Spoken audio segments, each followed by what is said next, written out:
Bonjour à toi, le ou la drôle, ou astéios comme on dit en grec. Dans une vidéo à venir, je vous ferai le résumé de l'autobiographie de Woody Allen, soit dit en passant, ou À propos of Nothing, sorti en 2020 et qui est, soit dit en passant, le titre du 12e album mais aussi de l'autobiographie de Dave. Ce qui complique la chose, parce que entendre ce que vous dit une personne en passant, c'est chaud, mais deux en même temps, quand il y en a une qui marmonne et l'autre qui gueule, j'ai pas de chute à cette vanne.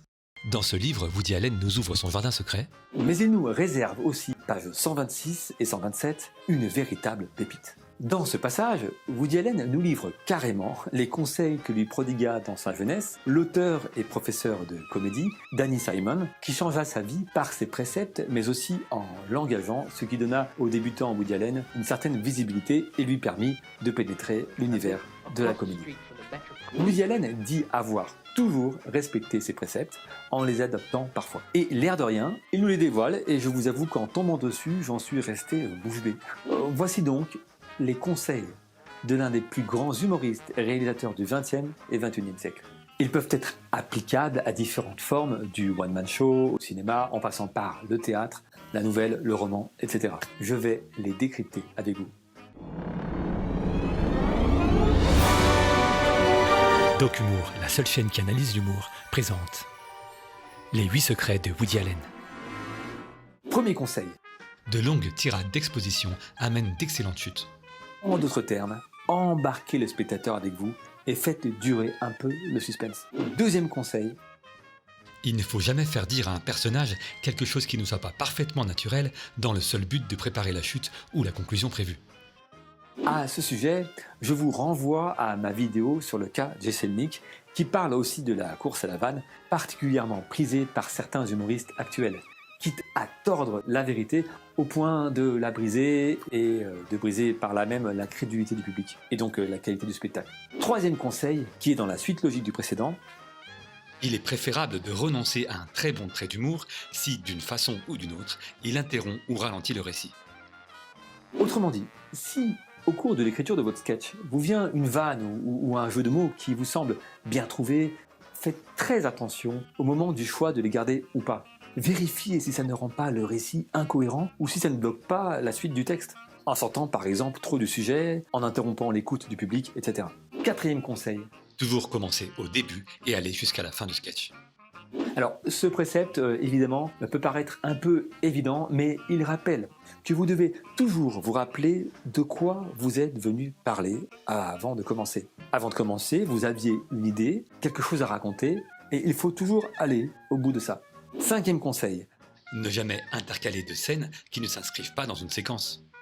Cette recommandation s'applique peut-être davantage à la réalisation de films. Pour cela, je vous renvoie à la filmographie de Woody Allen. Certains de ses plus grands moments montrent à quel point il va au bout d'une scène quand il cherche à être cohérent avec son envie de départ. Par exemple, la scène de fin de Manhattan, où il court à perdre haleine à travers New York.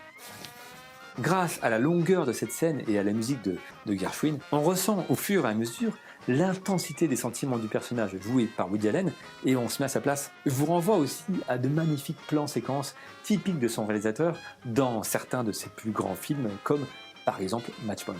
Sixième conseil. Ne jamais écrire quand on se sent pas bien parce que le texte reflètera le manque d'énergie et la mauvaise santé de son auteur. On comprendra que ce conseil s'appliquera surtout au registre comique. Donc prenez soin de vous. Septième conseil. Ne jamais se montrer compétitif et toujours respecter le succès de ses contemporains parce qu'il y a de la place pour tout le monde. Celui-là, je l'aime beaucoup parce qu'il explique en grande partie, selon moi, l'uniformisation dont souffre la scène humoristique ainsi que la scène de la chanson en France. En effet, la très grande majorité des événements proposant à des artistes débutants de se montrer sur scène sont des concours, avec un gagnant et une foultitude de perdants. Ce genre de spectacle, dont la mode a été lancée par les émissions comme The Voice ou La Nouvelle Star, met l'artiste sous une telle pression, en plus de celle de devoir jouer devant un public, c'est déjà pas mal, qui en fait uniformise complètement les formes d'humour ou les façons de chanter. Et huitième et dernier conseil du grand Woody. Faites confiance à votre propre jugement. Peu importe qui essaye de vous dire ce qui est drôle ou ce qui ne l'est pas, ce qu'il faut faire ou pas, suivez votre intuition. Woody Allen nuance ses propos en ajoutant qu'il y a de très rares personnes, en fait deux, dont l'actrice et amie Diane Keaton, dont il suit parfois les conseils. Et j'ajouterai ici un avis issu de ma propre expérience. Là, c'est moi qui parle. Montrez votre prestation à qui vous voulez, mais ne demandez les retours que de quelques très rares personnes. Sinon, vous verrez très vite que chacun a son propre avis, que tous divergent à un moment ou à un autre, et vous finirez par vous perdre et douter de tout. Vous pouvez déjà appliquer cette règle. Dans la phase de création, ne prêtez votre attention qu'aux personnes qui ont une expérience de métier au moins égale à la vôtre et si possible supérieure. Et à la fin, n'oubliez pas votre intuition. Ici s'arrêtent les conseils du Woody Allen aux auteurs et humoristes. Mais permettez-moi d'ajouter 2 ou 3 enseignements qu'on retire de la lecture de ce livre. Petit 1, l'importance des rituels.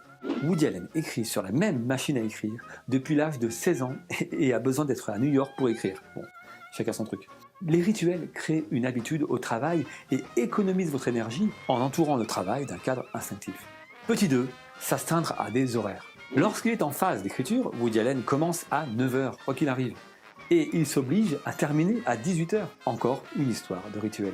Voilà, j'espère que ces conseils de Woody Allen t'auront intéressé. Dans tous les cas, que tu sois auteur, humoriste ou simple curieux, j'espère que tu auras pris du plaisir à découvrir les secrets de l'un des plus grands, des plus prolifiques cinéastes du XXe siècle. Petit résumé. De longues tirades d'exposition amènent d'excellentes chutes. Deuxième conseil, il ne faut jamais faire dire à un personnage quelque chose qui ne soit pas parfaitement naturel dans le seul but de préparer la chute ou la conclusion prévue.